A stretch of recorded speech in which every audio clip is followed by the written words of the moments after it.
se tu cambi il tuo atteggiamento, cambieranno anche le persone. Noi siamo i padroni, gli artefici di tutto quello che succede nella nostra vita. Il problema grande è diventarne consapevoli. Questo è il problema. Prenderne coscienza. Se tu prendi coscienza, se tu sai che comunque sia la tua vita ti dai e ti togli in base a quello che tu fai anche per gli altri, allora cambia completamente la prospettiva che hai. Passa dal basement. Bella raga, nuovo appuntamento, nuovo Passa dal Basement, ci siamo, bentornati. Puntata che parte con il sorriso stampato, almeno il mio, ma credo anche il vostro, se avete letto il titolo, se vi siete portati avanti. Ciao, tra l'altro, piacere, io sono Gianluca Gazzoli, se ancora non l'avete fatto e vi va, insomma, quello che facciamo qui, lo sapete, credo che ormai l'abbiate capito, cerchiamo di fare delle chiacchierate che speriamo possano essere interessanti, di ispirazione, insomma, che possano lasciarvi qualcosa ogni volta, e l'unica cosa che vi chiediamo in cambio, se vi va, è di iscrivervi a questo canale, se ci state ascoltando guardando in quel di YouTube, se ci state ascoltando o guardando, perché insomma da qualche settimana, mese abbiamo ricaricato anche tutti i video su Spotify, quindi ci potete vedere anche su Spotify, anche lì ci potete seguire e restare sempre collegati, sempre connessi, sempre lì a cercare di vedere cosa succederà e quale sarà la chiacchierata successiva.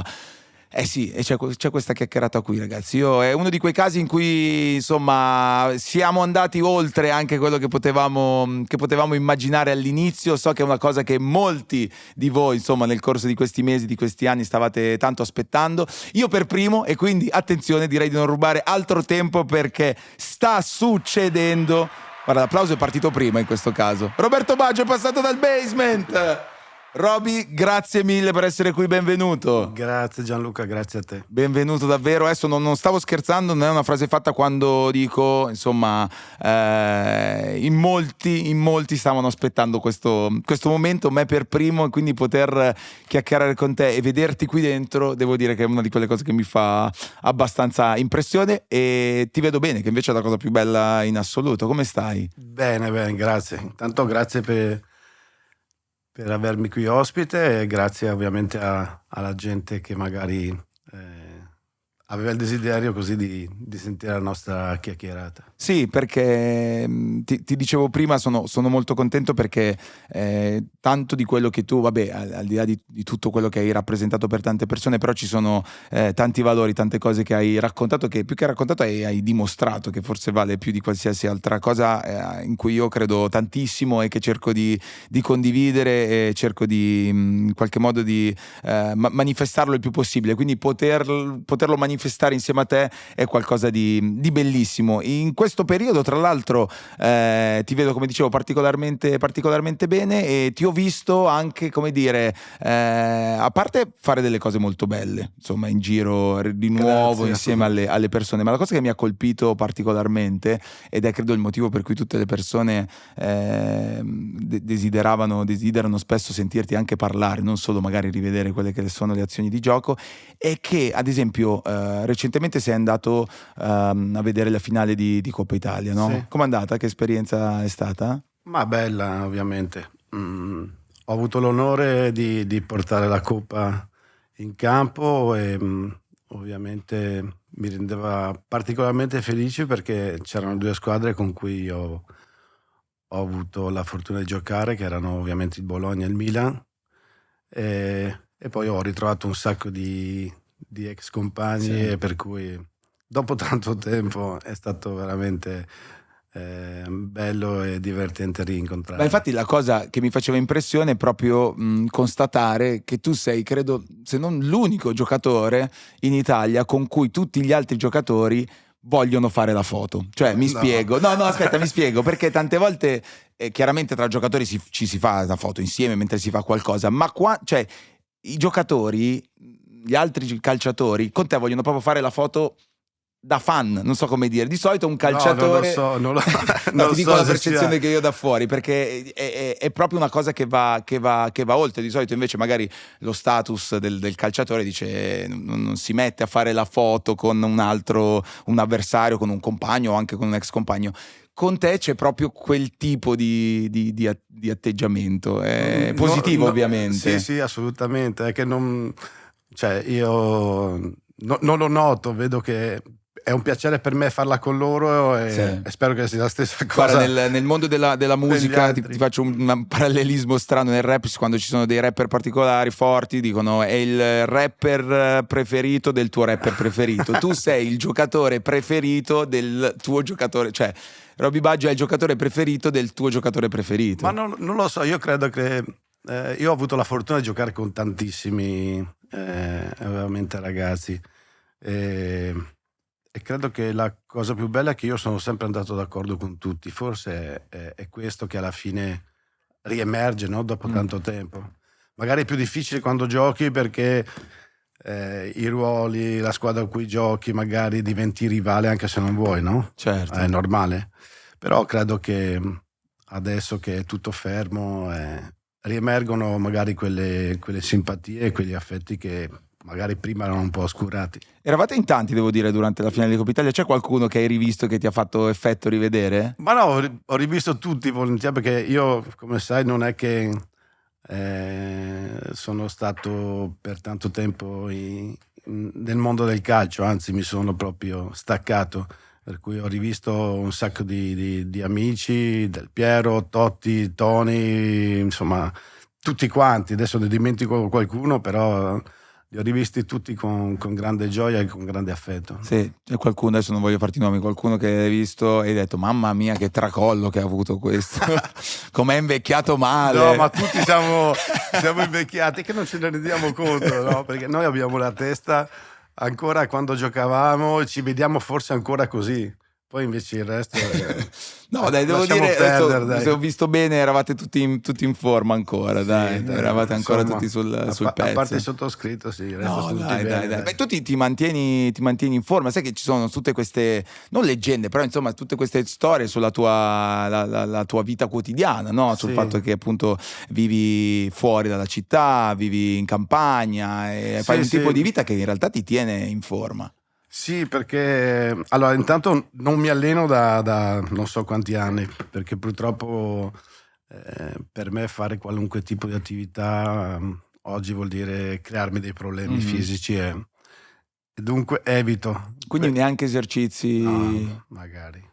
Mi Ho visto piacerebbe- prima, ho buttato l'occhio, facevi uno stretching strano, guardate. Sì, perché ovviamente adesso, a parte le ginocchia, mi ritrovo a volte con problemi alla schiena, perché Ok. poi a casa, insomma, ho la fortuna di vivere un posto nel verde e ovviamente tagliare l'erba, sistemare, insomma, lo devo fare ogni 7-10 giorni adesso con il tempo che c'è e di conseguenza quello, diciamo, è il mio sfogo, Beh. è il mio allenamento, perché per il resto purtroppo non Però posso non è fare una vita poco. sedentaria, sicuramente. No, anzi, guarda, mi piace perché devo dire che è un lavoro che mi gratifica, perché poi sai, vivendoci, vedere in ordine pulito, l'erba tagliata, le piante a posto, insomma, e poi essendo da solo, Certo. insomma, Ti è un lavoro che mi ripaga, dai. Ma ti posso chiedere più o meno com'è la tua giornata tipo oggi, quando sei a casa? Guarda, ho la fortuna, come ho detto prima, di vivere in un posto nel verde e di non è mai finito. Nel senso che inizi, Sì. al momento che pensi di avere finito, devi ricominciare un'altra volta. Io spesso sono ovviamente fuori e ho da fare finché sono stanco, insomma. Fuori intendi Fuori da casa, sì. nel terreno? Sì, io vivo in collina e ovviamente c'è il bosco, c'è il giardino, ci sono tante cose da seguire. Ti da svegli stare- presto la mattina per... Dipende da cosa devo fare, perché ho un brutto difetto che vorrei vedere finiti i lavori ancora prima di iniziarli. Ah, certo. Beh, Purtroppo sì, e questo insomma mi spinge a darmi da fare e soprattutto non mi fermo fino a quando proprio arrivo al limite. Sì. A volte sbagliando, ma purtroppo è stata da una parte la mia fortuna, perché se non fossi stato così avrei mollato 1000 volte quando mi sono fatto male. il fatto dell'essere così determinato nel Sì, voler... sì, perché è una roba che mi porto dentro ed è una fortuna, Certo. perché sennò uno rimanderebbe ogni giorno quello che deve fare. Sì. E quello quindi è un tuo modo è il tuo modo di essere, Di essere, ovviamente sì, esce sì, fuori sì. dal campo, cioè vale nella Sì, vita di sì, no, tutti i giorni. è un atto di coerenza, non so come dirti. Certo. Cioè qualcosa che mi è stato insegnato da mio padre, la mia famiglia e per cui per fortuna mi è rimasto bene dentro. Beh, questo tuo nuovo modo di vivere, ormai nuovo non più, nel senso che lo fai già da tanti anni, colpisce sempre tutti, no? Io ricordo quando fu pubblicata online la foto del tuo pandino, Ah, sì. quando insomma le persone hanno scoperto anche tutte le tue passioni legate magari ai Sì, lavori sì, sì, manuali, sì. all'intagliamento, alle anatre, se non Sì, ricordo sì, sì. male. Tutti rimangono sempre molto colpiti. Ti sei mai chiesto, per te è la normalità, ti sei mai chiesto perché le persone rimangono così colpite? Non lo so, io cioè, ho sempre detto che alla fine la fortuna per una persona è essere umili, no? L'umiltà ti porta a fare qualunque cosa, non ti vergogni. E credo che alla fine sia anche una sfida contro noi stessi, no? Inventarsi qualcosa per comunque sentirsi appagati, no? Non ci sono solo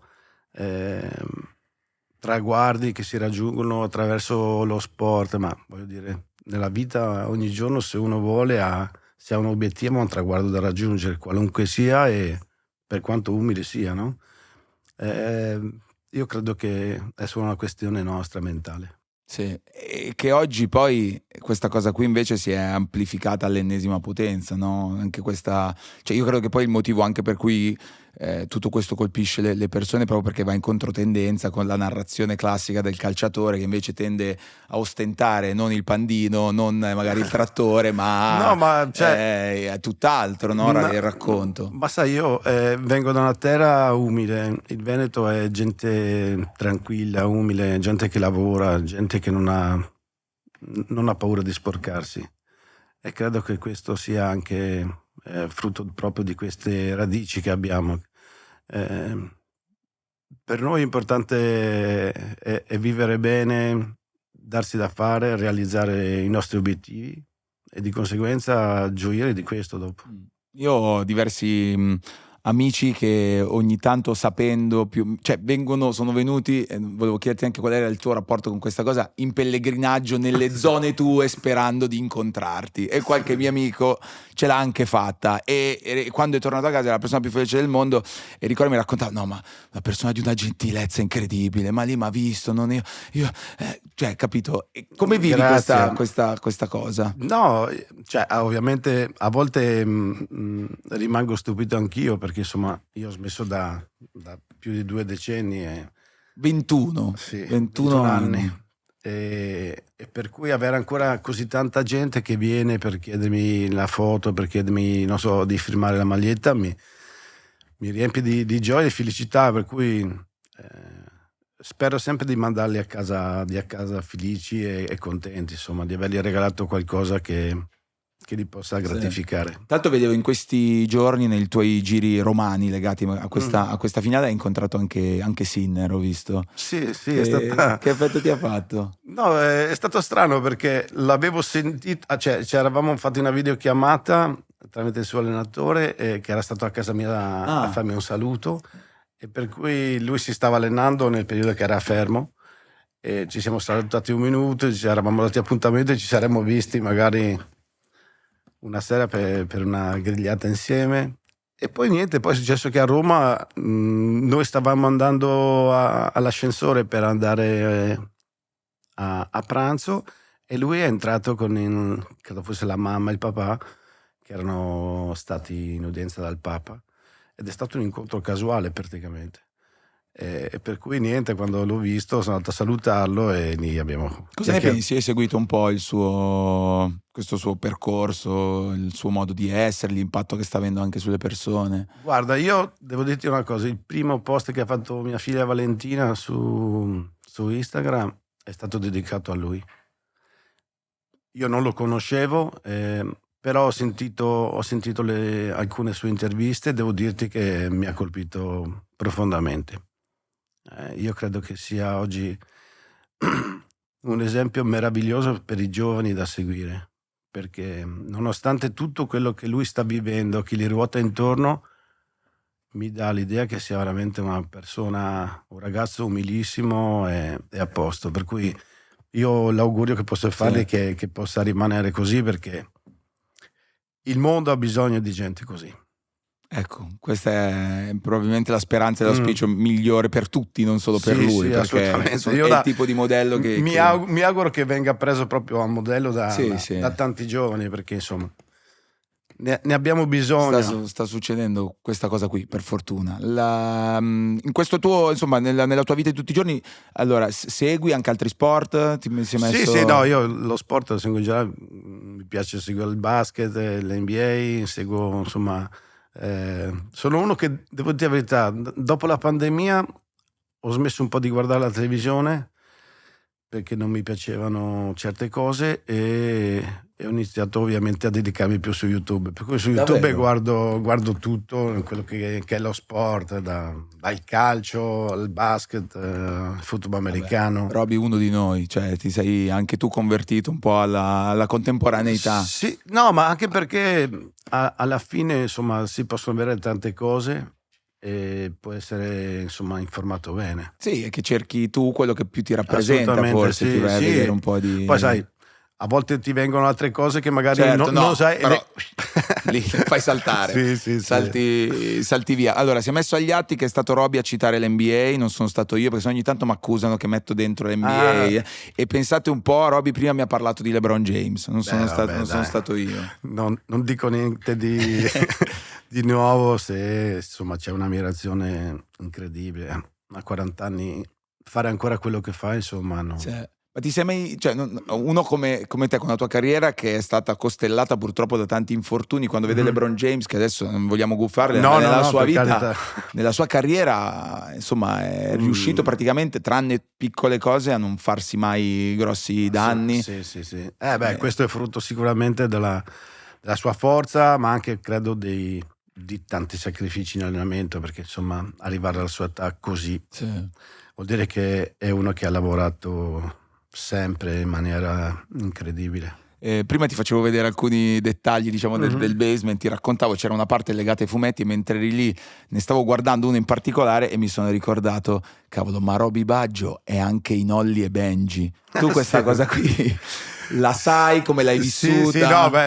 Cioè c'è un episodio di Holly e Benji in cui c'è Roberto Baggio, proprio Roberto, non che un nome ci assomiglia, no, viene proprio citato Roberto Baggio. Sì, ovviamente erano altri anni no, è stata una sorpresa anche per me, perché figurati, io avevo Valentina e i miei figli che guardavano Holly e Benji, però quella cosa lì è stata inaspettata e veramente mi ha lasciato senza parole. Questo denota, insomma, il grande affetto, la grande stima che c'è in tutto il mondo. Tu, a parte l'Italia, c'è un paese in particolare che da cui hai sentito un affetto molto, molto forte?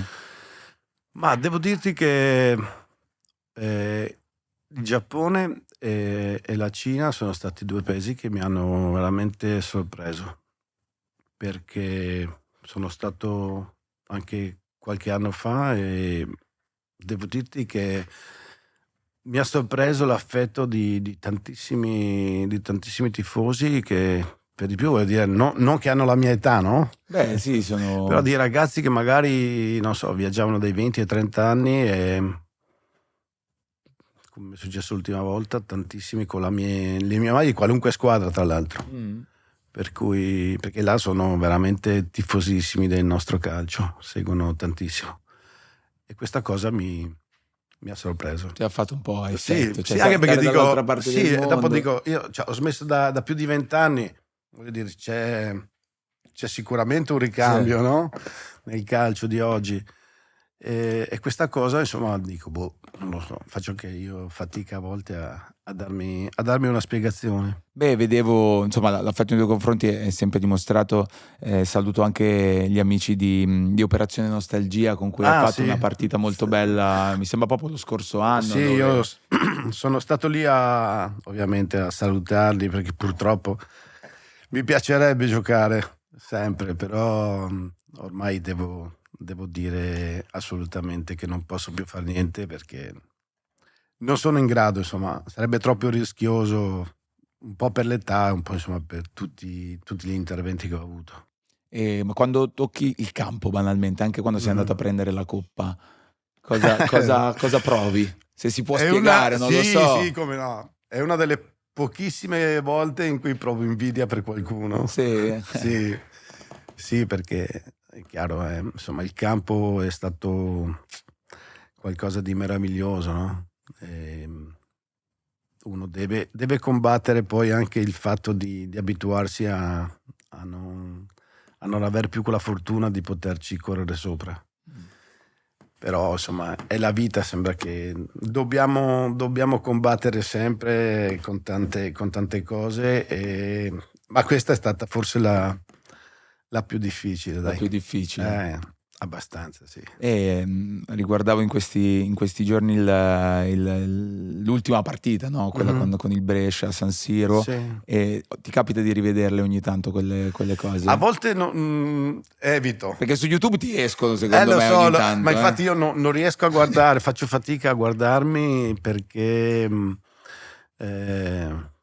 mi viene un po' di nostalgia e ovviamente poi sto male, insomma. Allora evito. Meglio evitare. Sì, evito, che tanto di male ce n'è lo stesso. Anche No, se non però lo questa c'è. cosa credo che succeda a tante Sì, persone. ma penso a tutti, no? Sì. A tutti gli sportivi, a tutti, non è solo per chi ha fatto calcio. No, però guardando poi il tuo video succede a tante persone, cioè perché comunque rivedendolo ti arriva un po' quell'emozione che tu hai vissuto, l'affetto di tutto lo stadio, che in quel momento non era neanche lo stadio di casa dove stavi Sì, giocando, sì, perché era San Siro, e proprio nelle tue parole poi del ritiro c'era: il calcio mi ha tolto tanto, ma mi ha dato di più. È un pensiero che anche adesso che sono passati tanti anni... Sì, no, assolutamente. Ho la fortuna di non avere rimpianti, a parte ovviamente quel rigore di Pasadena, ma perché ho fatto tutto quello che potevo fare, forse di più, purtroppo, per quello che mi era successo, e per cui sotto questo punto di vista mi sento molto, molto sereno, molto tranquillo.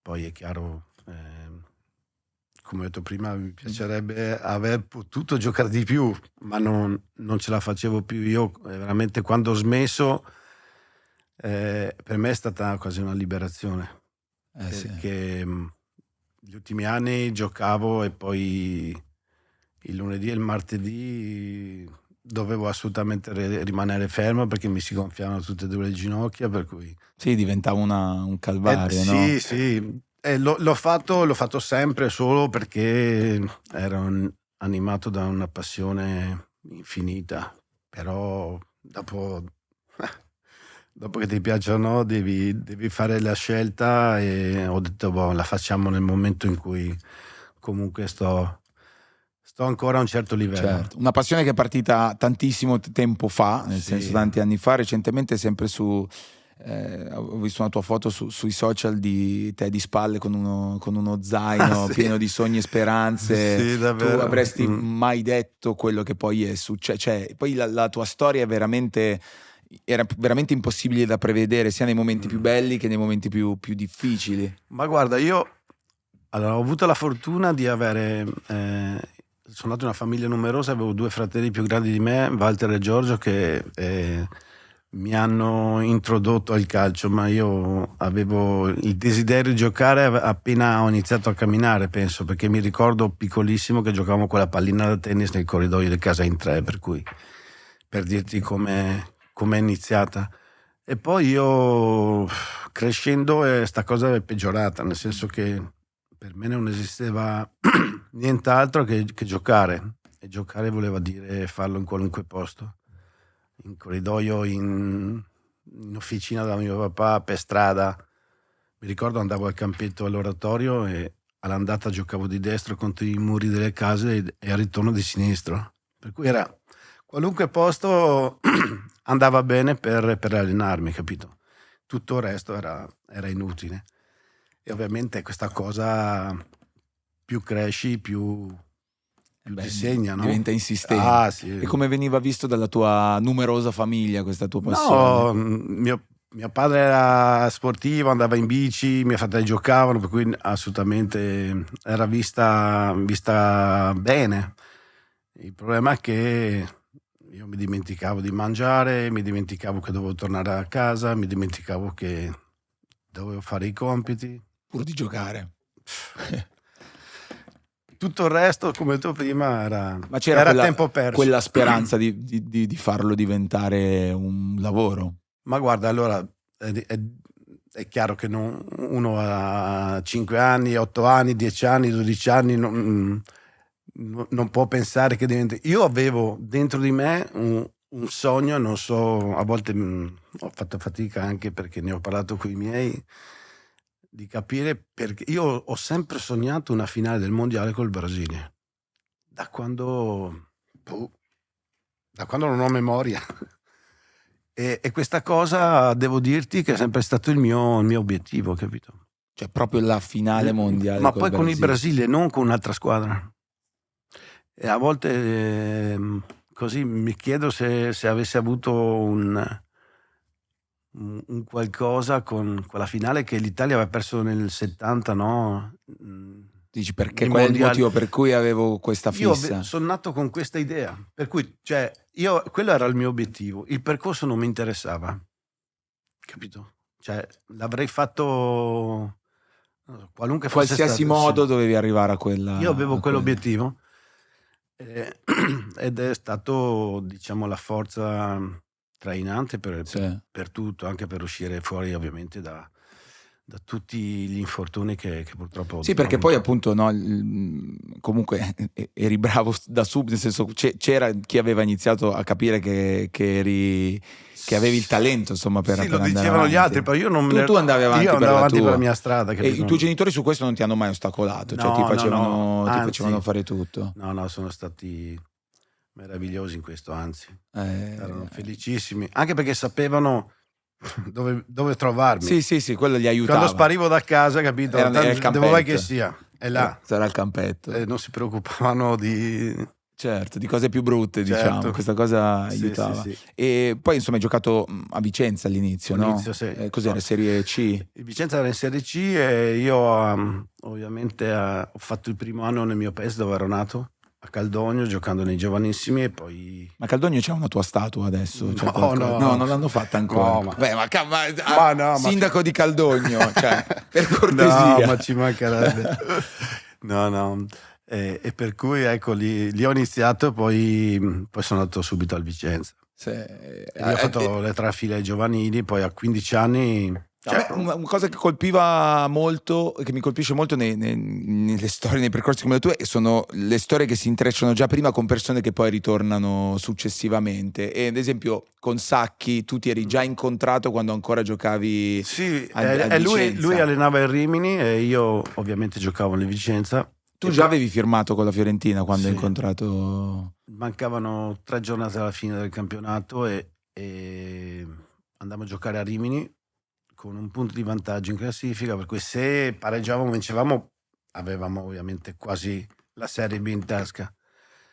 E mi ricordo, faccio gol, vinciamo 1-0 dopo pochissimi minuti e nell'azione susseguente faccio una scivolata per togliere il pallone a un avversario e lì purtroppo mi sono spaccato tutto. Che quello è il punto cruciale, Sì, dove poi lì, nasce la storia di tutto. Roberto Baggio. Sì, Sì, nel bene, nel senso Sì, è sì, significativo. Sì, è nato da quell'incidente praticamente. Da quel momento lì è cambiata un po' Perché tutto. tu comunque in quel momento avevi i fari puntati, nel senso che avevi firmato con la Fiorentina a una cifra, comunque c'era già un'importanza. Sì, per quegli anni sì. Ti ricordi quando sei tornato a casa e hai detto questa cosa ai tuoi genitori? O l'hanno scoperto loro? Come funzionava in quel momento? Perché oggi, ad esempio, una grande differenza è che oggi mi sembra che molti genitori siano tanto interessati già quando i figli hanno 5, 6, 7, 8 anni, mettendogli un sacco di aspettative Sì. addosso, pensando sbagliando probabilmente, Sbagliando, senza ombra di dubbio. E in quel caso lì invece come veniva gestita la tua... No, anche perché voglio dire, i miei genitori volevano solo il mio bene, non è che erano interessati a altro.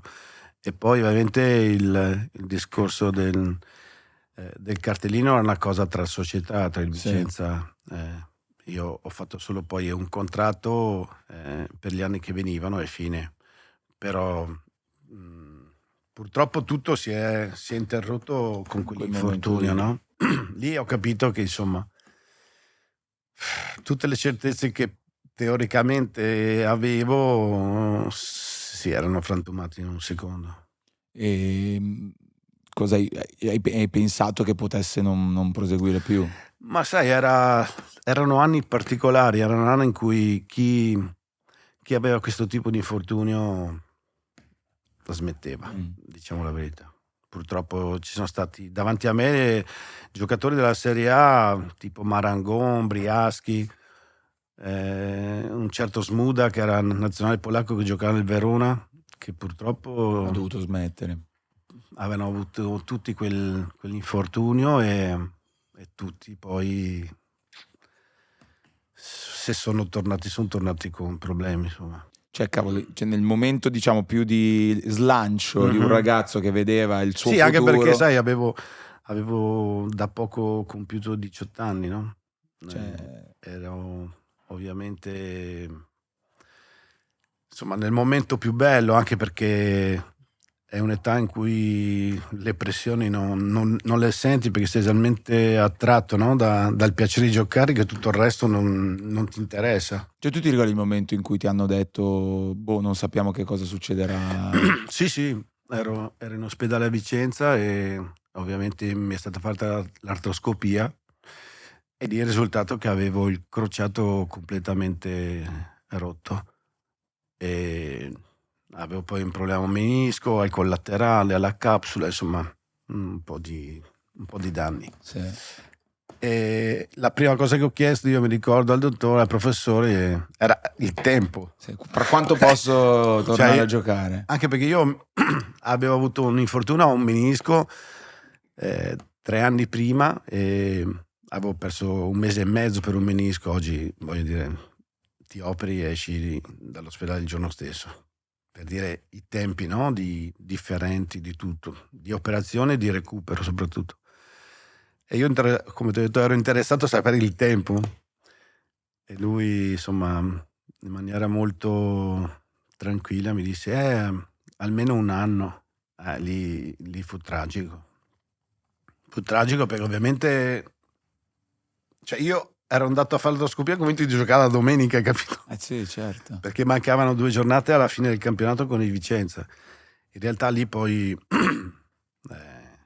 ho scoperto la realtà, insomma, ci è voluto più di un anno, anche se io poi invece che operarmi lì me ne andai in Francia, andai a Saint-Étienne, dove per quel momento il migliore era questo professor Bousquet e devo dire che insomma non è stato facile, anche perché insomma a 18 anni non sai neanche dove stai di casa, no? Però il coraggio, perché la tecnica era o fibre di carbonio e io non volevo cose che non fossero mie addosso, capito? Ed è stata forse la fortuna, perché in Francia ovviamente operavano con un'altra tecnica che poi mi ha condizionato tutta la vita, però era roba mia, insomma. Mi è stato ricostruito il crociato con il vasto mediale, con questo muscolo che tutti abbiamo ovviamente nella parte interna sopra il ginocchio. Quindi senza protesi o pezzi No, artificiali. mi è stato tolto un pezzo di muscolo che è quello che purtroppo non è che poi mi è non ricresciuto. ricresce. E per cui tanti problemi che io avevo avuto dopo, anche altri infortuni, era proprio dovuto a questa mancanza di stabilità, capito? Tu poi hai preso anche senza volere una laurea in medicina a un certo No, punto, perché no, hai iniziato a conoscere aspetti del corpo umano che noi sì. normali non... No, è che ti tocca. Certo. Ti tocca, No, anche chiaro. se non lo vuoi, devi farlo dopo. Lì in quel momento la Fiorentina però poteva, volendo, abbandonare la scelta e ha deciso invece di continuare? Sì. Non so cosa poteva fare in quel momento, devo dirti la verità. Io quando mi sono fatto male, l'unica cosa che pensavo era di tornare il prima possibile a giocare. Certo. Non mi interessava, io sarei stato disposto a mollare tutto, soldi, non mi interessava niente. Cioè io avevo sempre quel sogno che ti dicevo Certo. prima, che mi accompagnava, e per cui sarei passato sopra tutto, insomma, A me interessava tornare, stare bene soprattutto, perché senza la salute non avrei potuto fare niente e basta. Però la Fiorentina invece decide di Sì, sì, sì. continuare, di portare Io avanti. infatti io sono stato molto, molto grato a Firenze, alla città, ai tifosi, alla Fiorentina, proprio per questo motivo, perché la gente mi voleva bene.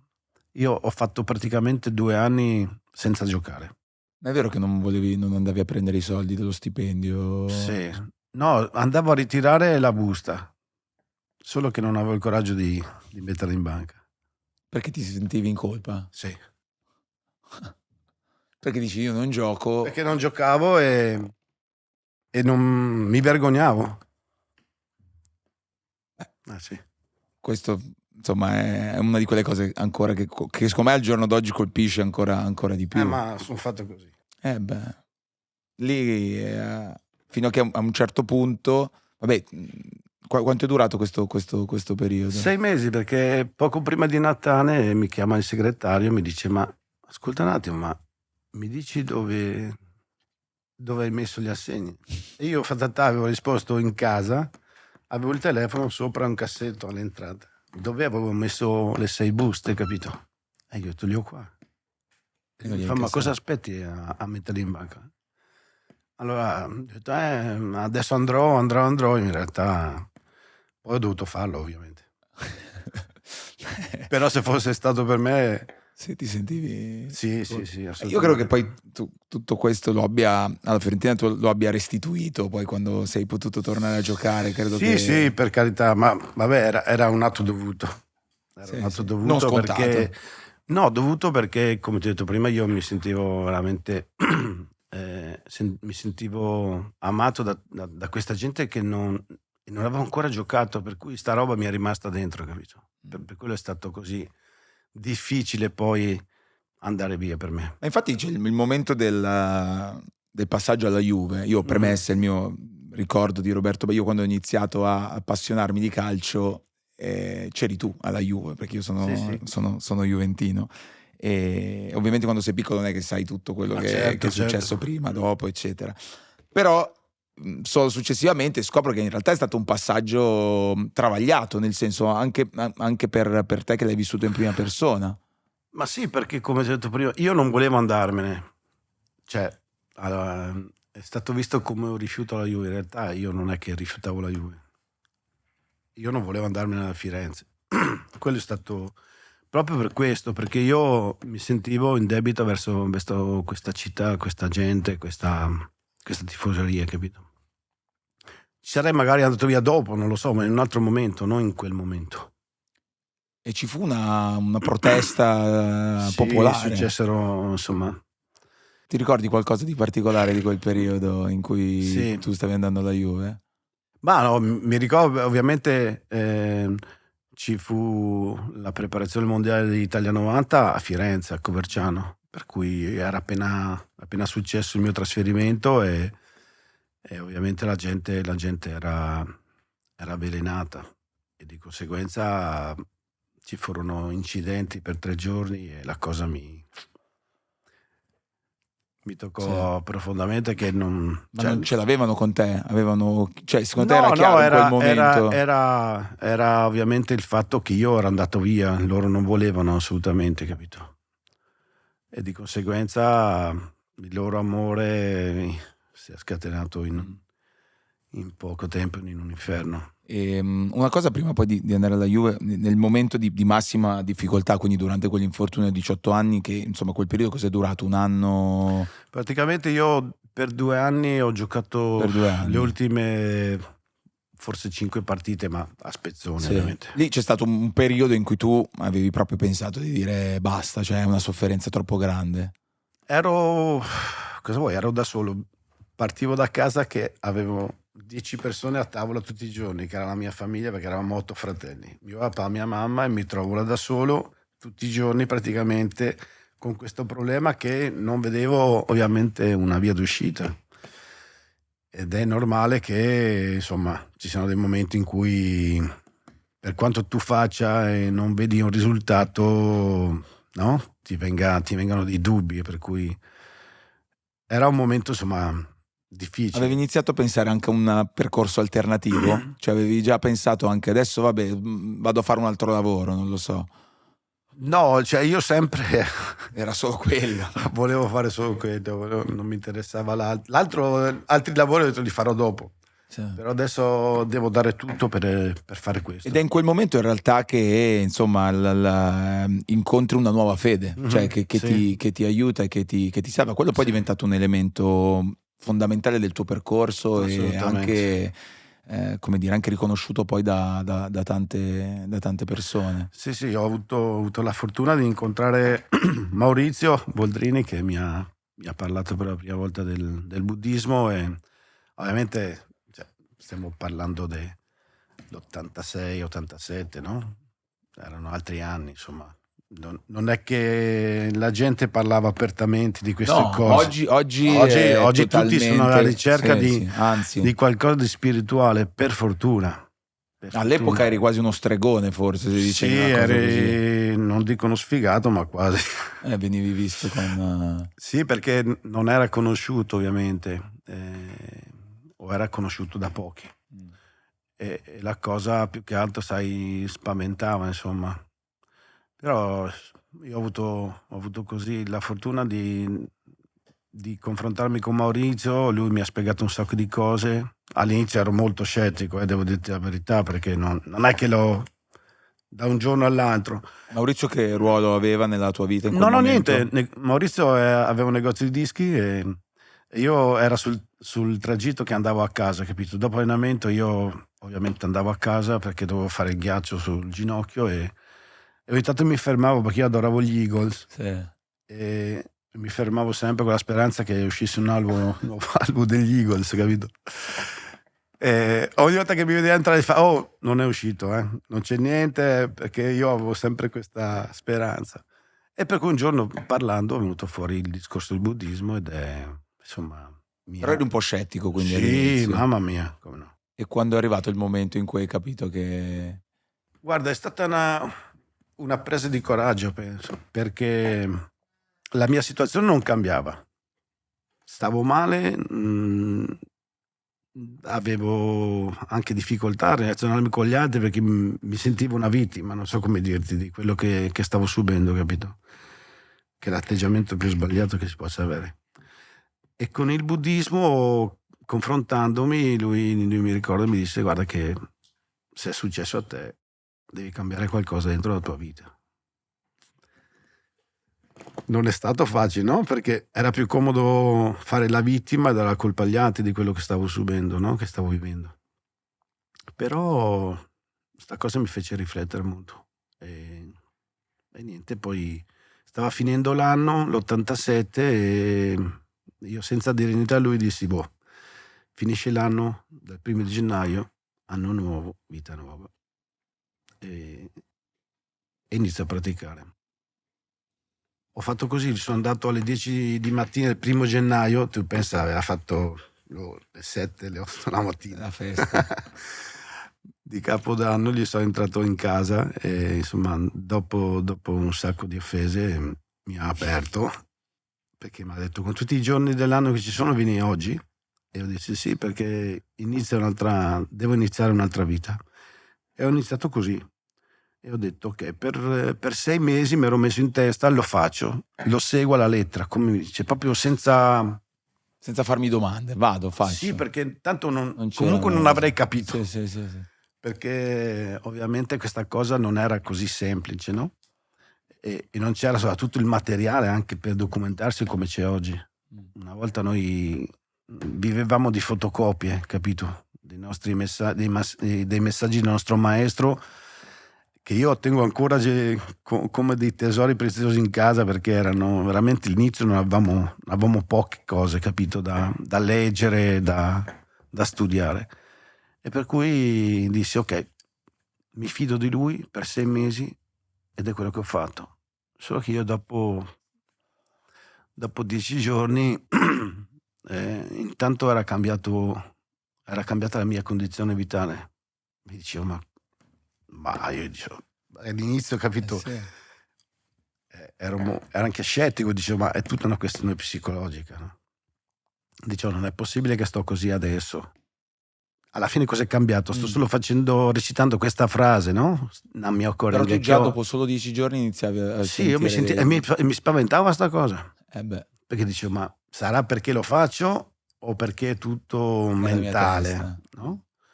Per cui stavo con piedi in 2 scarpe. Dicevo, ma a dire ste robe che non capisco il significato, non so cosa vogliano dire, però sto bene. Effettivamente è così.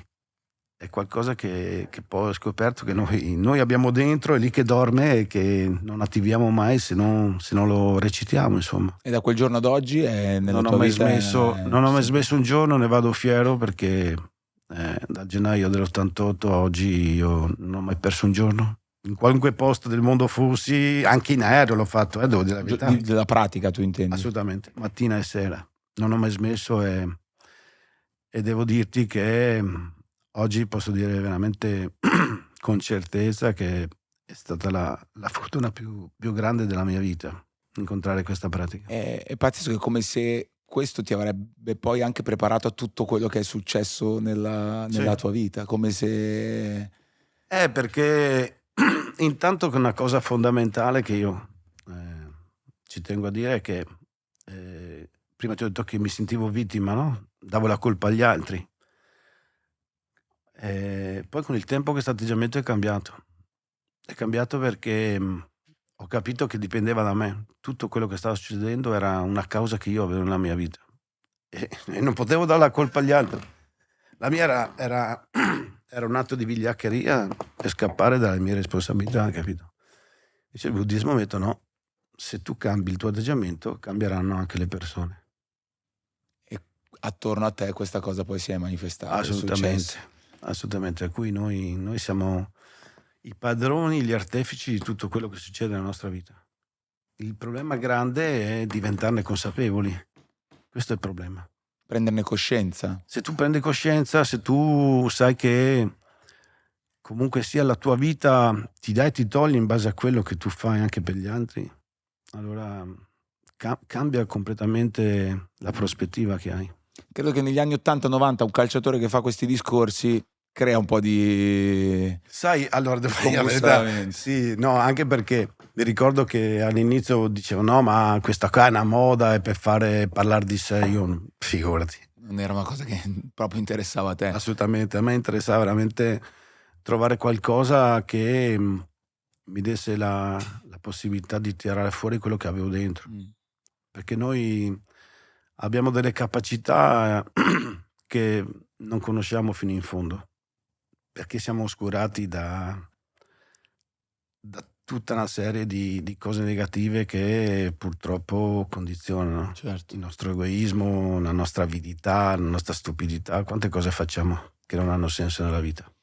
Tante, purtroppo tante. A volte alcune magari gli si dà senso tempo dopo, ad esempio una cosa che è successa sempre in quel periodo in cui poi tu sei passato alla Juve. La Juve comunque hai raggiunto poi il picco della tua carriera, sì. il pallone d'oro, le vittorie e tutto quanto. E c'è stata una cosa che tu hai fatto molto umana, ma che nel calcio a volte non viene capita, che è nella partita contro la Fiorentina, quando giocavi con la Juve, il lancio della sciarpa. Viene lanciata una sciarpa in campo della Fiorentina, tu giocavi già alla Juve, Sì. tu vedi questa sciarpa viola e gli dai un bacio. Questa cosa creò il putiferio. Sì, però è strana sta cosa, no? Perché si parla tanto del calcio che è pieno di mercenari, di gente che ha in mente solo certe cose, poi quando c'è uno che dimostra affetto e gratitudine a qualcosa, subito viene etichettato, no? Io quella roba lì l'ho fatta in maniera spontanea, cioè era il minimo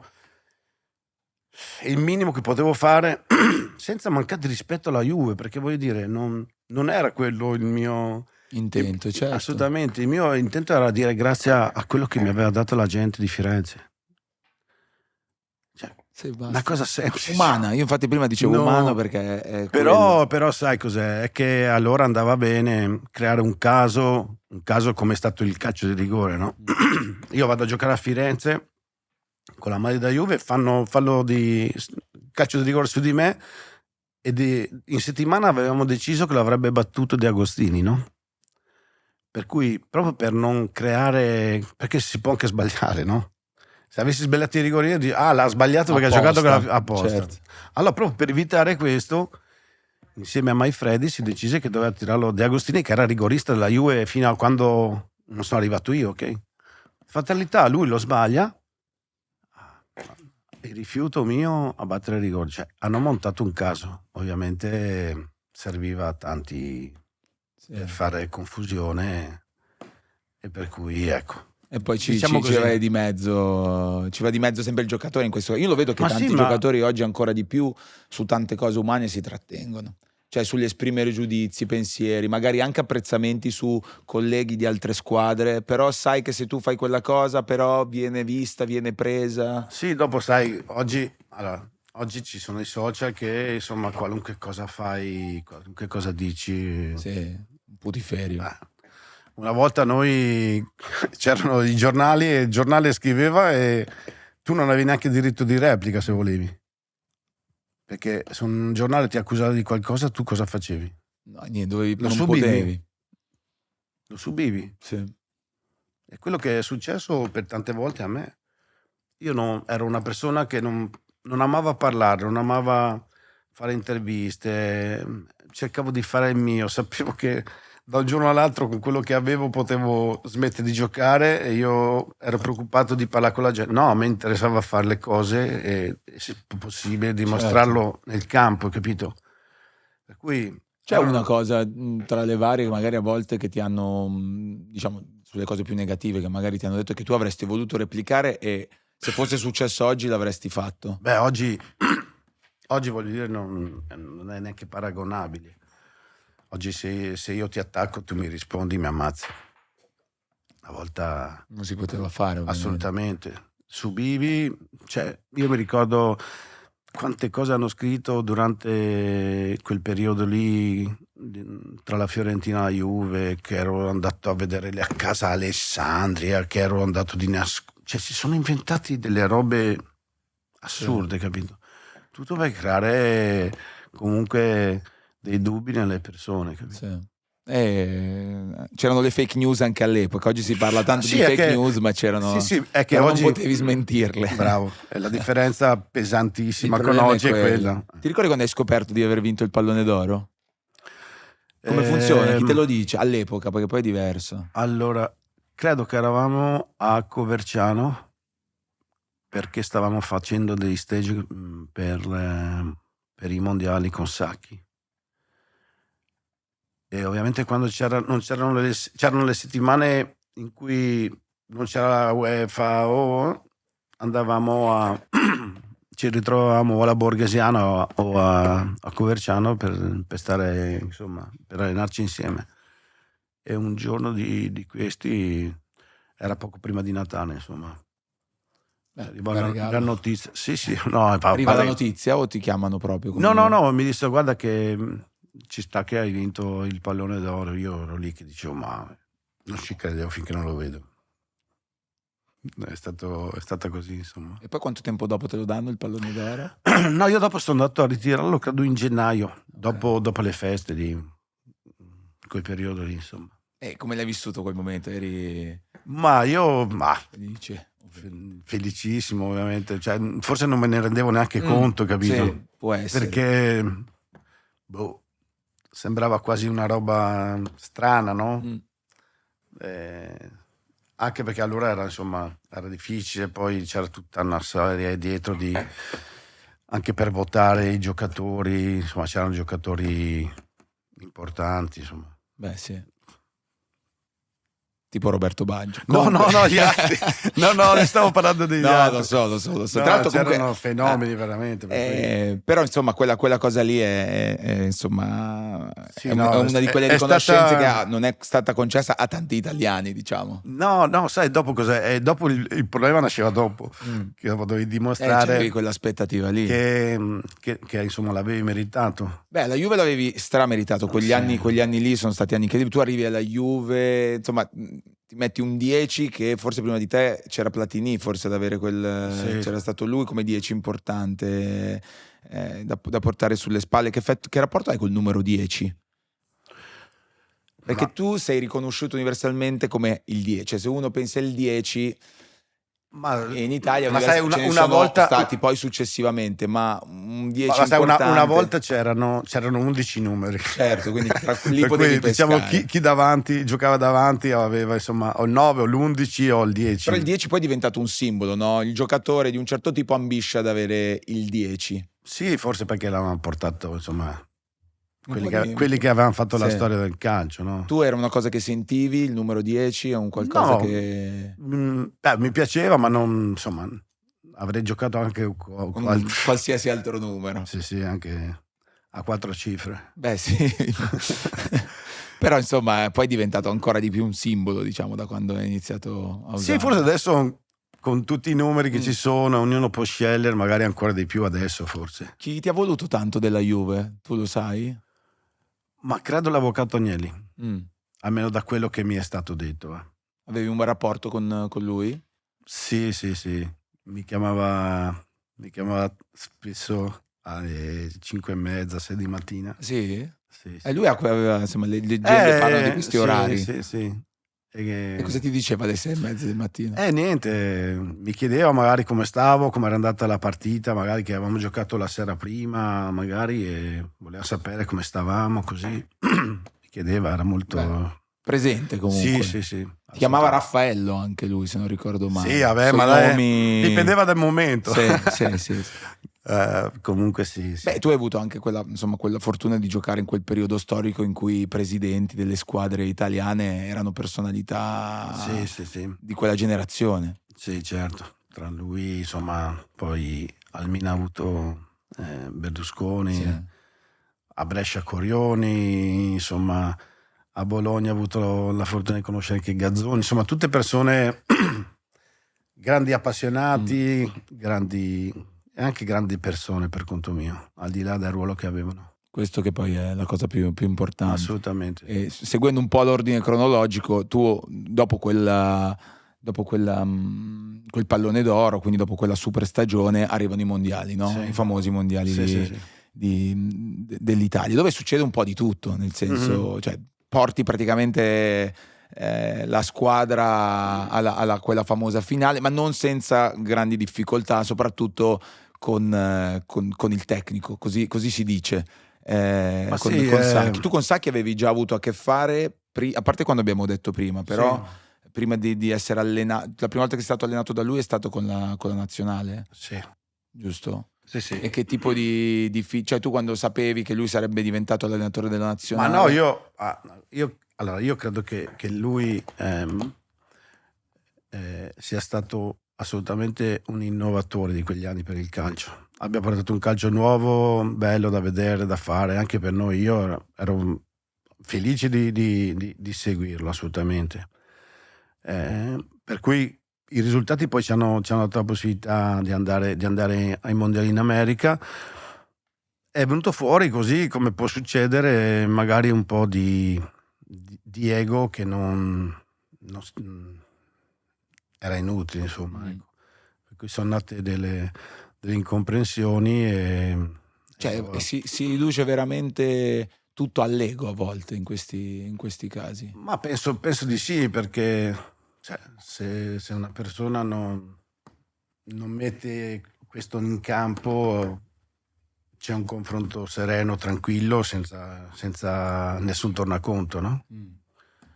Io penso che ci sia stato proprio un po' di ego che ha oscurato tutto il resto. Perché in quel momento Baggio per l'Italia era... Ma no, ma io tanto partiamo da un presupposto che io non ho fatto quello che ho fatto da solo. Certo. C'era una squadra, c'era un'identità, c'era un gioco e per cui io non voglio assolutamente i meriti che non ho. Io dico solo che bastava solo un po' di chiarezza in più, di sensibilità in più, tutto lì. Cioè, ci sono stati episodi che non voglio raccontare, perché tanto sono passata una vita. Io qua a Rigo, oggi gli auguro il meglio che si può nella vita. Non ho voglia di star qua a raccontare delle cose che sono parte del passato e fine, ma Certo, sì. non mi portano a niente, anche se avessi ragione, non so come dirti, capito? Certo. No, anche perché poi fa parte tutto di un cioè, di Noi una cosa- avevamo l'obiettivo di vincere il mondiale, era cosa che io tenevo in assoluto più non so, anche avrei dato la vita, non so cosa avrei fatto, capito? Però vabbè, è andata così ed è andata nell'unico modo in cui non avevo mai pensato. non l'avevi proprio messo, No. non l'avevi proprio previsto. Potevo perdere 3-0, Sì, per dirti, sì. no? Però sarebbe stato meglio forse. Però in realtà adesso ti dirò una cosa, quell'evento, quello del calcio di rigore, di cui insomma tutti sanno, eccetera, è quello che ti ha reso poi ancora più leggendario, no? Cioè non hai mai avuto ne questa... avrei fatto a meno. Lo so, però io, No, cioè, nel senso, guarda- se tu uno guarda proprio nella totalità, no? Alla fine Sì, delle cose. non lo so questo, però guarda, ti dico una roba, io ho perso il mondiale, ok? Io. Tutti i Ok, miei certo, perché poi compagni, qualcuno ha tutti, sbagliato anche prima, tutti. cioè nel senso... No, però per dire, non si arriva a quella cosa. No, voglio dire, io mi prendo la mia responsabilità. Ho sbagliato i rigori e abbiamo perso il mondiale. Parto da questo. Tu pensa che io ho perso il miglior giocatore del mondo, il secondo pallone d'oro di fila. Tu pensa, nel sogno che avevo quasi raggiunto della mia vita da bambino, che ho inseguito per tutta la carriera, in un colpo solo ho perso 3 cose che ovviamente non tornano più.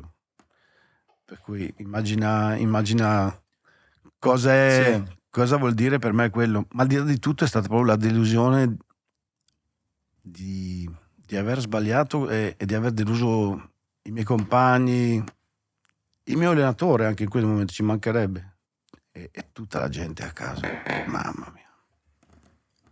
Che però quella cosa, te la dico dal punto di vista fuori, ha amplificato successivamente Non lo anche so, io io so solo che avessi avuto un badile mi sarei sotterrato, non so come dire, cioè non doveva succedere, non so come dirti.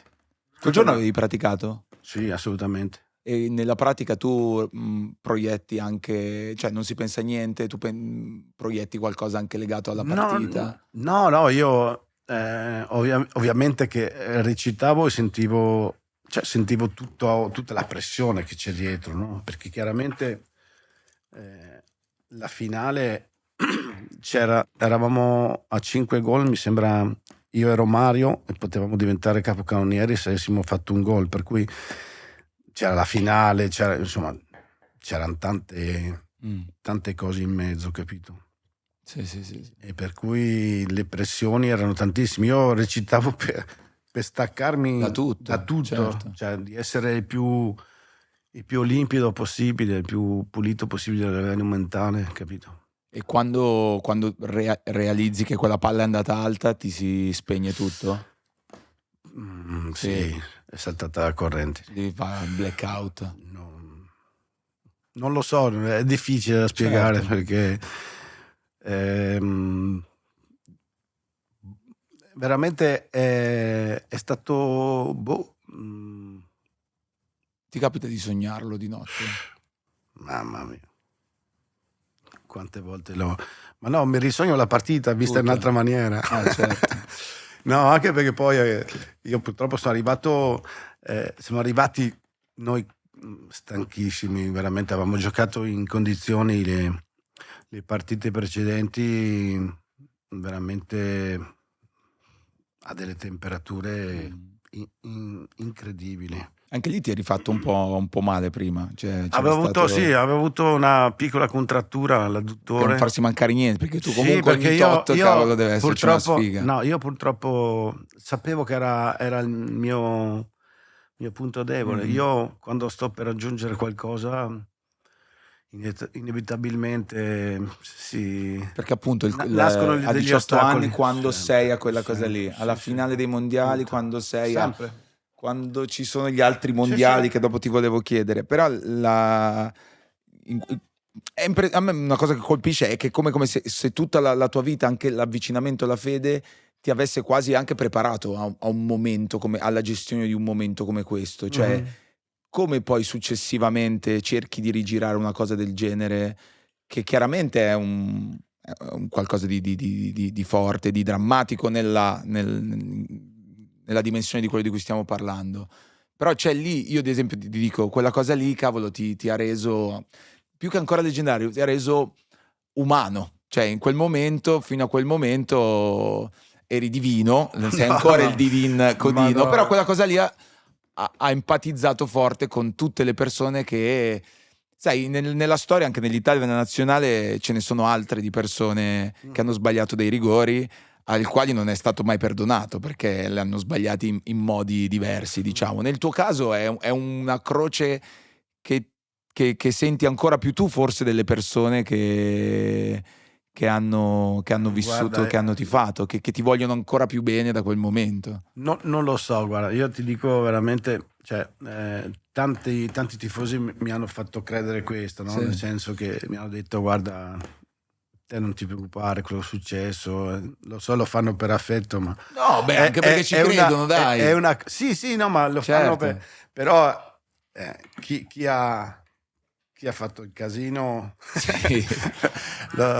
Chi sono stati quelli che però ti sono stati più vicini in quel periodo lì, a parte la tua famiglia, ovviamente? Ma guarda, allora io credo che questa roba qua la devi vivere da solo. Cioè, ti possono stare vicino tante persone, tante ti possono cercare di rincuorare, però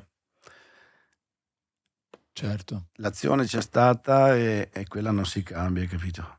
Ed è una cosa che ti porti dentro, è inutile nascondere, dai. Cioè, Sì, la certo, porto dentro oggi, domani, fino a quando non ci sarò più. Insieme anche a tante altre cose belle. Sì, sì, ovviamente. per carità, però c'è questa cosa che ti ho detto, è il sogno di una vita da bambino rincorsa Sì. in mezzo a 1000 ostacoli, e al momento che vedi il traguardo, quando sai per passarci sotto, te lo tirano via, tirano via lo striscione. Che non posso neanche immaginare, chiaramente. Ma quanto è stata dura riprendere poi a settembre o ad agosto con la squadra? Non è stato facile, perché sta cosa era un macigno nella testa. Cioè, che ti piacesse o no, era insopportabile sta cosa. Facevi Cui fatica. dovevi, dopo, sai, col tempo torni a giocare, ti alleni, però i primi giorni sono stati... Però nessuno si è mai permesso di rimproverarti questa cosa. Ti parlo di No, colleghi, no, cose. C'è no, sempre un no, qualcosa no. che tu hai. No, per fortuna, sapevi con te anche perché, stesso. sai, purtroppo cioè, i rigori, io dico sempre che i rigori li sbagli chi ha il coraggio di tirarli, no? Tutta la vita. Cioè, purtroppo quando vai al calcio di rigore ci sarà uno che lo sbaglia. Sì. Perché qualcuno, Perché se no, funziona così. qualcuno deve vincere, qualcuno Cioè, io deve poi ho perdere. avuto, tra l'altro, la sfiga di perdere la semifinale del mondiale in Italia con l'Argentina ai rigori. Ho perso la finale del mondiale a Pasadena ai calci rigori con il Brasile, e poi siamo stati eliminati in Francia, dalla Francia che poi diventa campione del mondo, ai calci rigori. Quindi proprio un rapporto. Si possono Togliere, eliminiamo. si possono Golden togliere. goal, dai, torniamo al golden goal. Mamma mia. Infatti io quando adesso vedo le partite che arrivano ai rigori, ti viene. vado ti torna via. l'ansia. No, vado via. No, perché immagino Certo. cosa subirà, poverino, Certo. quello che lo sbaglierà. E che effetto ti ha fatto vedere l'Italia poi, un po' di anni dopo, nel 2006, vincere il mondiale ai rigori? Che culo, almeno una volta. No, perché veramente Però risentivi quella pressione. avevamo già dato noi qualcuno si per doveva 3 volte. sacrificare. No, veramente per noi è stato 3 mondiali, uscire così, insomma, Pesante. non è facile. No, ci credo.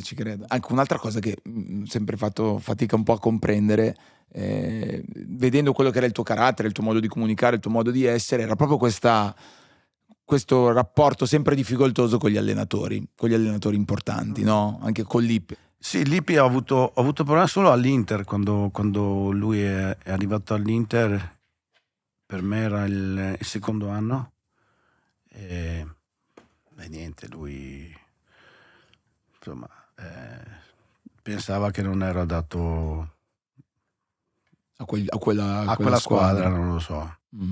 E tu non eri d'accordo, giustamente. No, io mi sono allenato sempre bene, ho sempre fatto il mio e insomma sapevo che lui cercava un appiglio, insomma, per... Ma qual è il motivo secondo te? Perché la figura di Baggio diventava così complicata per un allenatore? Se tu di carattere, cioè cavolo, sei buddista e tutto ciò che non No, è, ma che al non di là di crea, quello, diciamo, cioè, con te, no, lo dico come per dire, cioè, ciò che non crea allora, di solito. No, ma sai, allora, il problema è uno, io mi sono reso conto col tempo che davo fastidio, perché avevo sempre la gente dalla mia parte. Nel senso che la gente mi voleva bene, non era una cosa che decidevi tu, che ovviamente. decidevo io, capito? Però questa cosa magari dava fastidio, anche perché magari quando la squadra con cui giocavo andava bene, vinceva, dicevano la squadra di Baggio, e l'allenatore magari non lo vedeva alla Certo. stessa maniera, per cui, capito, diventavo tra virgolette uno che poi voglio dire, io di sicuro ho i miei milioni di difetti, Sì. non è che, però voglio dire, no, non vedo io non ho mai avuto problemi con i compagni di squadra, non vedo altri motivi, capito? Non so, avevo un ruolo che in quel momento non era il massimo, perché tutti volevano giocare col 4-4-2. Ti faccio un esempio stupido, tu pensa che Zola per giocare ha dovuto andare in Inghilterra? Perché non esisteva il suo spazio qua. Cioè, certo. Questa cosa è cambiata secondo te, guardando il calcio oggi? boh, non lo so, è difficile da fuori giudicare, capito? Perché ogni generazione ha le sue difficoltà, ok? Il calcio cambia, si evolve continuamente, però ha sempre delle difficoltà che lo seguono. Per cui, essendo fuori, oggi è difficile dare delle valutazioni, capito, Certo. chiare. Bisognerebbe chiedere a chi gioca. Sì, cosa sente. Però da fuori ho visto sempre negli anni grande difficoltà nella gestione delle bandiere, cioè delle persone a cui la gente vuole bene, come dici tu. Ma forse per questo, non lo so, cioè. Quelli che giocavano nel mio ruolo hanno vissuto forse la stagione più difficile, no? Quando ovviamente sembrava che il calcio fosse solo in mano agli allenatori, ok? Poi però si sono accorti che se mettevano 11 vigili non potevano giocare allora, o vincere. Allora dopo tutti si lamentavano che avevano i giocatori nel calciomercato nuovi e volevano... Perché alla fine, per fortuna, il calcio loro non lo fanno ancora i calciatori. Gli allenatori sono importantissimi, sto dicendo che non sono importanti. Però il calcio li fanno chi gioca. Sì. Questo dovrebbe essere... E bisogna essere anche in grado di gestire, no? Ma sì, emotivamente. Io credo che la parte più difficile dell'allenatore sia proprio quella, di gestire il gioco. C'è qualche allenatore di oggi per cui ti sarebbe piaciuto giocare? Beh, sicuramente mi sarebbe piaciuto giocare con Pepe Guardiola come allenatore. Mi sarebbe piaciuto con De Zerbi e forse anche con Simone Inzaghi. Come mai? Quali sono le caratteristiche che ti affascinano? Ma perché giocano al calcio, cioè cercano di divertire. Che è quello che facevi tu in campo quando giocavi. Sì, io giocavo con la speranza di far divertire la gente, sì. Beh, sarebbe stato curioso vederti giocare con questi allenatori. Sì, sarebbe piaciuto, anche perché ovviamente dal calcio che avevamo giocato noi, che abbiamo vissuto noi, insomma, sono cambiate anche le regole, no? Oggi appena ti prendono per la maglia, munizione. Quando giocavamo noi la prima scarpata era dalle anche in su. Cioè, funzionava così, e non sai se l'arbitro ti guardava da un'altra parte, per cui era un altro calcio. Non c'era il VAR anche, tra l'altro. Sì, il VAR. Se ne pensi del VAR? No, io credo che sia importante. cioè, questo dimostra quanto sia difficile prendere, no, determinate Sì, perché decisioni in un nonostante il secondo. VAR dovrebbe... A volte ci sono delle polemiche Eh. perché si fa fatica a volte anche attraverso il VAR a capire l'intenzionalità oppure no. Però, voglio dire, io sono sempre per le regole, nel senso che togli un sacco di dubbi, di polemiche inutili, no? Sì, in Insomma, teoria sì. impariamo dallo sport americano, no? Sì. C'è un problema, si fermano, Si va a guardano vedere, gli arbitri vanno a vedere. e decidono. Poi possono Sì. sbagliare perché insomma, il rischio è minimo. Sì, i tifosi giustamente un po' si lamentano perché non riescono più a esultare. A volte esultano, Lo so, però quello adesso sì, quello è sono sempre vero. un attimo tutti sull'attenti. Quello è vero, purtroppo. Perché a volte c'è che tu esulti per un gol e poi ti dicono: ascolta, Chiaro. torna indietro, va. Ci sono stati altri due allenatori importanti nella tua carriera per motivi diversi. Uno sicuramente Mazzone, che Sì, oggi Carletto. che oggi non c'è più, Purtroppo, che sì. però in qualche modo ha dimostrato, a parte lui stesso, insomma, quando purtroppo è mancato, molti hanno commentato la scomparsa come la scomparsa di uno degli ultimi baluardi di un certo tipo di calcio passionale, di valori. Sì. È una cosa che pensi anche tu, è una cosa che ha dimostrato anche nei tuoi confronti quando ti ha voluto a Brescia. Guarda, io cioè, sul fatto dell'allenatore possiamo stare qua a discutere. A me interessa una cosa, a me interessava la persona che è stata. Io ho un ricordo meraviglioso di Carletto per com'era, proprio perché era un puro, era uno che se doveva mandarti a fanculo non è che te lo mandava a gire, però era sempre diretto, capito?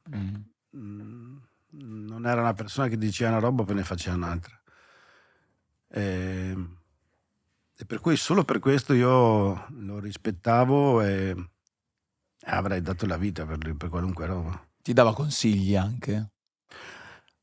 Ci Di quelli confrontavamo, proprio- sai, ci confrontavamo perché magari mi chiedeva alcune cose e io dicevo la mia, poi gli dicevo: mister, io ti do la mia, ma non ho la ragione certa. Sì. E lui era felice di questo, insomma. Prendeva le sue decisioni poi indipendentemente da quello che io potevo dire, insomma. Lui però in qualche modo ti ha ridato un'ennesima possibilità che tu hai ripagato e a assolutamente. Brescia hai vissuto forse il periodo più sereno calcistico della tua vita, dove ti sei divertito. Sì, sai in perché? primis. Perché allora io quando chiudo con l'Inter, praticamente c'è lo spareggio a Verona, Inter Parma per andare in Champions, ed è l'ultima partita che gioco, faccio 2 gol e lascio l'Inter in Champions, ok? E poi mi ritrovo senza squadra, io mi svincolavo senza squadra. Io mi ricordo che dico che volevo giocare vicino a casa perché avevo ormai 33 anni e volevo stare vicino alla mia famiglia, non avevo più voglia di andare in giro. E per cui dico: voglio giocare vicino a casa. Il messaggio era chiaro, era soprattutto per il Vicenza, insomma. Io sono nato lì, ho iniziato lì, mi sarebbe piaciuto chiudere lì, capito? E mi alleno praticamente tutta l'estate da solo nel campo da calcio dove avevo iniziato i miei primi passi. Mi alleno con il mio preparatore e con la speranza che arrivi una chiamata, cosa che ovviamente non è successa. E poi in settembre lì è arrivata questa chiamata di Carletto che mi chiede se avrei voluto andare con lui al Brescia. E io dissi sì, perché io volevo giocare, io volevo andare ai mondiali nel 2002 in Giappone. E così è nata la storia. Se mondiali in Giappone, anche lì poi succede il caso in qualche modo, cioè sembrava tutto fatto, in realtà stavi facendo una stagione pazzesca, ti infortuni, Sì. compi un miracolo, riesci a tornare Sì. di nuovo a giocare pochi mesi dopo, rientri con il gol, cioè è un film, Sì. film incredibile. E Trapattoni, che era già stato anche tu allenatore negli anni alla d'oro Juve, sì. con la Juve, non ti convoca. Sì. quella roba lì ha sconvolto il paese intero, che credo per tutti i mondiali, poi come sono andati, forse non so il karma, però diciamo che poi quei mondiali lì purtroppo non sono andati per nulla bene, no? Sono i famosi mondiali Sì, di Corea. di Byron Moreno, di quelli della Corea e tutto quanto, però quante domande ti sei fatto su quella cosa lì, sul perché è successa? Ma devo dirti la verità, faccio fatica a darmi una spiegazione, nel senso che io avevo iniziato la stagione benissimo, avevo fatto 8 partite, 8 gol, poi mi faccio male a Piacenza e passo un paio di mesi ad allenarmi e basta, perché mi dicono il crociato ha avuto una distorsione, però se praticamente aumentiamo la massa muscolare il ginocchio si rende più stabile. Faccio tutto questo, però poi purtroppo succede che alla prima partita che rientro in Coppa Italia mi spacco, mi si rompe tutto. Di conseguenza eravamo già in febbraio e a maggio finiva il campionato. Io cosa faccio? Mi opero e dopo una settimana dall'operazione inizio a fare la rieducazione. E ovviamente l'obiettivo era Tornare lì. tornare Cioè, a tu ti giocare. svegliavi al mattino e No, io mi ricordo che dissi alla mia famiglia: non fate conto che non ci sarò per i prossimi mesi, perché sapevo che era una sfida infinita, ma che avrei vinto. Però dovevo abbandonare tutto il resto. e ho fatto così, ho fatto praticamente dopo l'operazione io sono tornato a giocare per un'operazione al crociato anteriore dopo 77 giorni. una roba miracolosa. Sì. Che poi non è un miracolo, ma ti ci sei messo tu di brutto. La testa fa la differenza in tutto. E cosa hai pensato? Cosa ha pensato la tua testa quando è Trapattoni direttamente che ti dice che non Sì, mi ha chiamato, ma anche perché lui all'inizio stagione, io dopo gli 8 gol lo incontrai qui a Milano e mi disse praticamente: stai tranquillo, tu pensa a giocare e basta.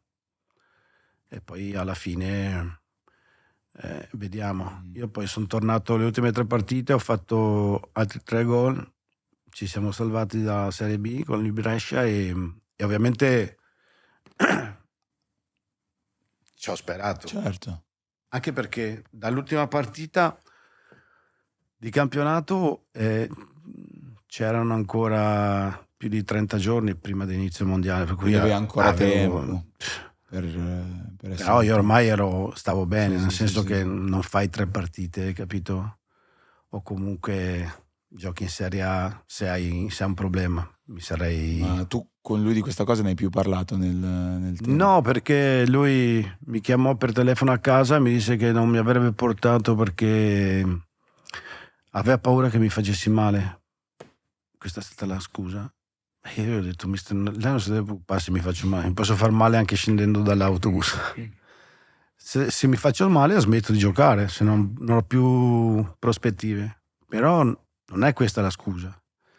No, è solo questo. E da lì ne avete mai più parlato? No, non l'ho mai più incontrato. Mai più incontrato, mai più sentito? No. Ma è stato meglio così. Beh, probabilmente sì. Roby, ti chiedo un'ultima cosa. Vabbè, poi insomma col Brescia hai continuato, hai fatto una chiusura di stagione, di carriera poi pazzesca, l'abbiamo detto prima.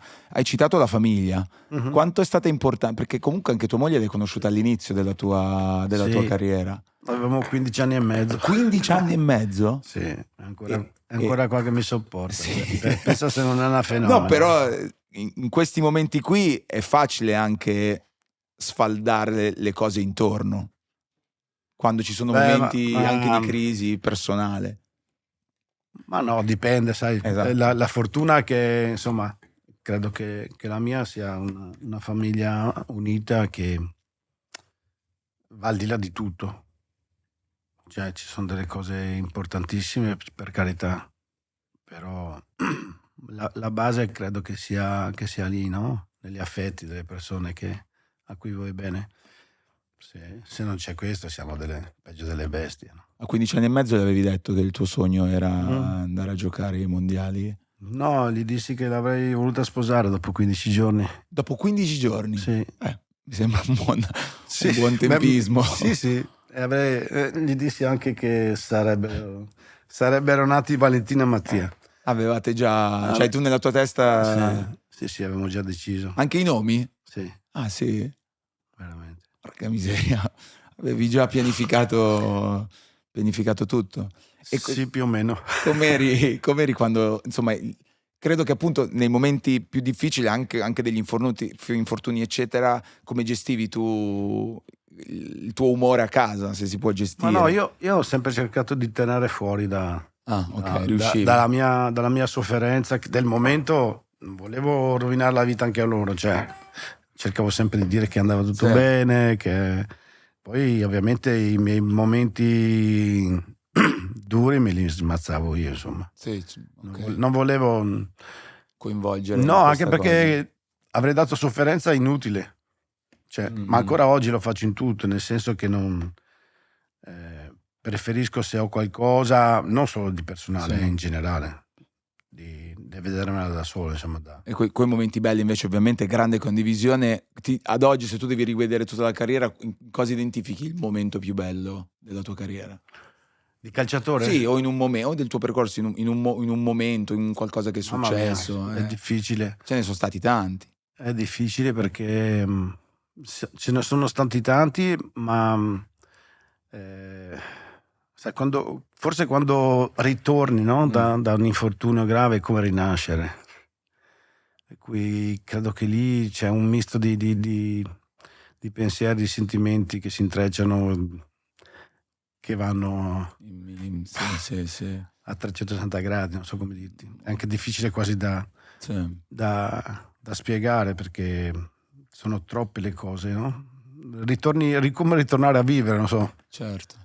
Quello, la rinascita forse vale... Sì, perché se poi rinasci e fai anche gol, come ti è successo delle volte, meglio. diventa una cosa tutto di ingestibile, guadagnato. da quanto credo ci sia di gioia, quanta gioia ci sia. Però credo ci sia sì, dentro. dai, quando si decide di ripartire, già questo è tanto, anche perché voglio dire, dobbiamo farci accompagnare dalla speranza in tutto, no? Cavolo, mi è venuto in mente adesso, perdonami, recentemente qualche pazzo criminale ha avuto anche la malsana idea di venirvi a trovare a casa. Era una notizia che era finita su tutti i giornali recentemente, che dici: ma come fai ad andare da robe? Ovviamente queste persone io non credo sapessero tu chi fossi, perché... No, io credo che lo sapessero.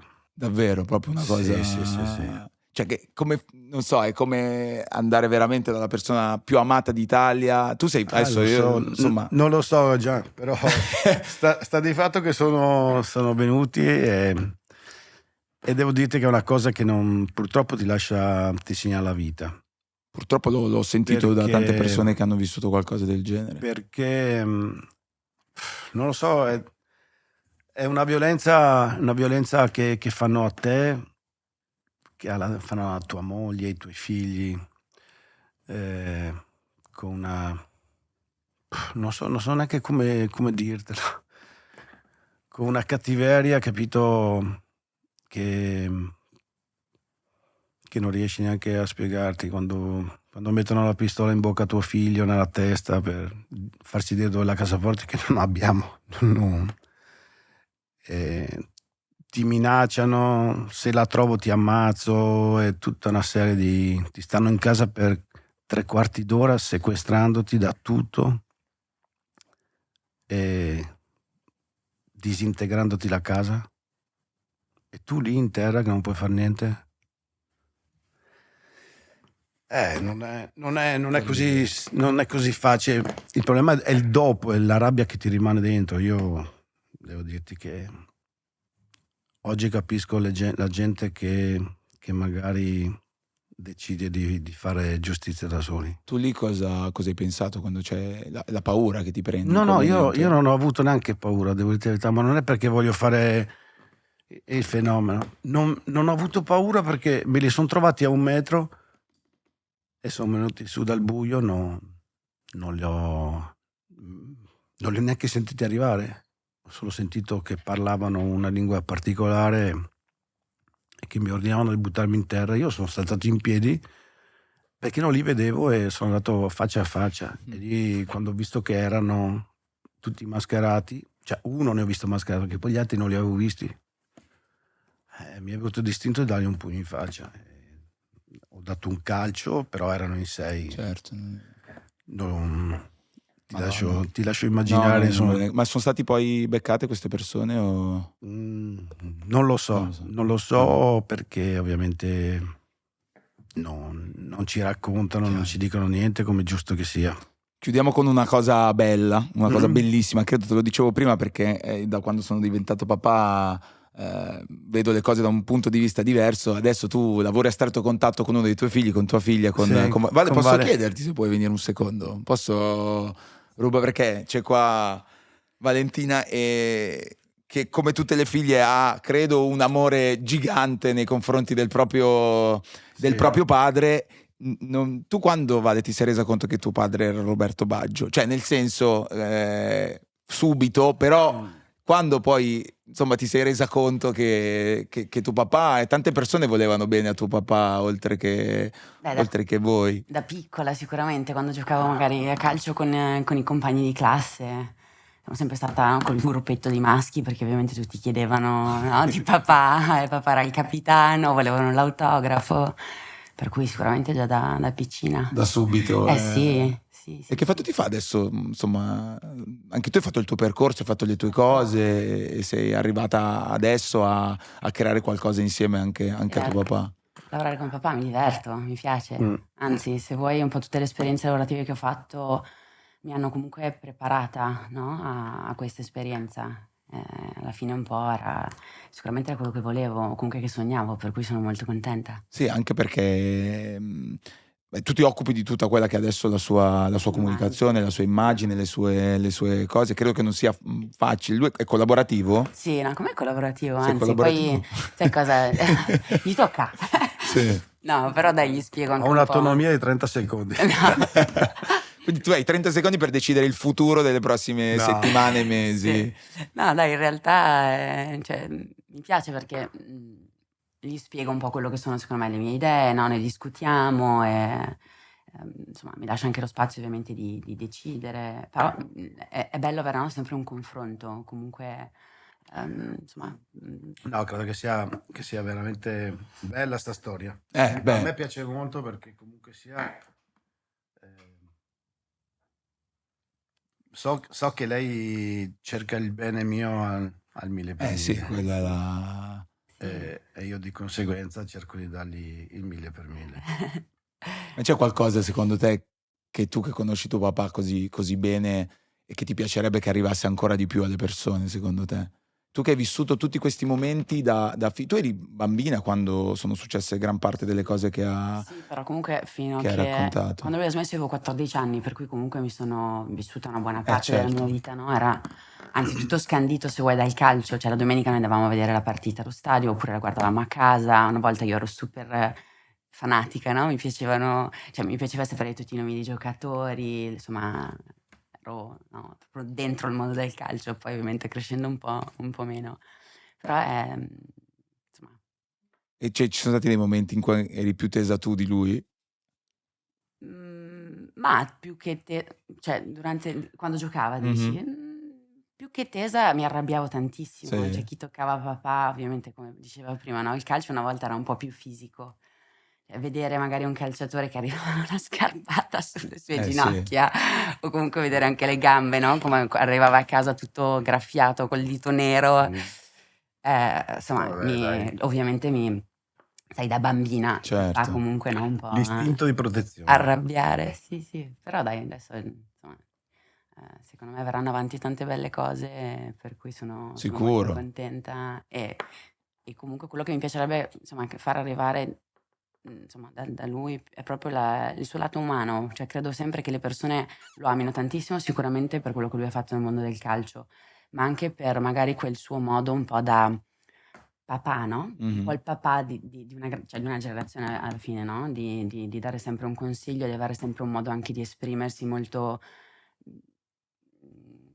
posato, buono, empatico. Secondo me anche questo, cioè, mi piacerebbe molto che arrivasse Che questo. però sembra poco compatibile col calcio moderno, no? Tu ti sei tolto tanto dal mondo del calcio moderno da quando che hai smesso. C'erano tante cose che non c'entravano più col tuo modo di vivere. Ma sai, io credo che quando uno ha giocato e l'ha fatto con la passione, che fare dell'altro è riduttivo, non so come dirti. Cioè io la gioia la trovavo veramente sapendo di andare in campo, di giocare e di far divertire se potevo. Quello era il mio obiettivo. Dopo ho detto, se vado a fare il dirigente che faccio arrabbiare la gente. Sì, non stai più simpatico a tutti. Allora, Ma non è un politico. Non può essere un no. è È uno che mi piace fare cose. sei troppo una bella persona per essere un politico, mi permetto di dirlo io, perché il politico è una roba complicata, è un'altra cosa, un altro mondo. Roby, io ti ringrazio tantissimo, per me Grazie questa a te, chiacchierata, spero che tu sia stato bene, è una Benissimo, cosa grazie. di un valore inestimabile. Grazie Vale, insomma in bocca al lupo per tutte le cose che accadranno da adesso in poi, e grazie mille, davvero. Grazie a te e buona vita a tutti. Buona vita, me la segno, uno dei migliori saluti di sempre. È successo Roberto Baggio, giuro, ma lui, quello vero, è passato dal basement.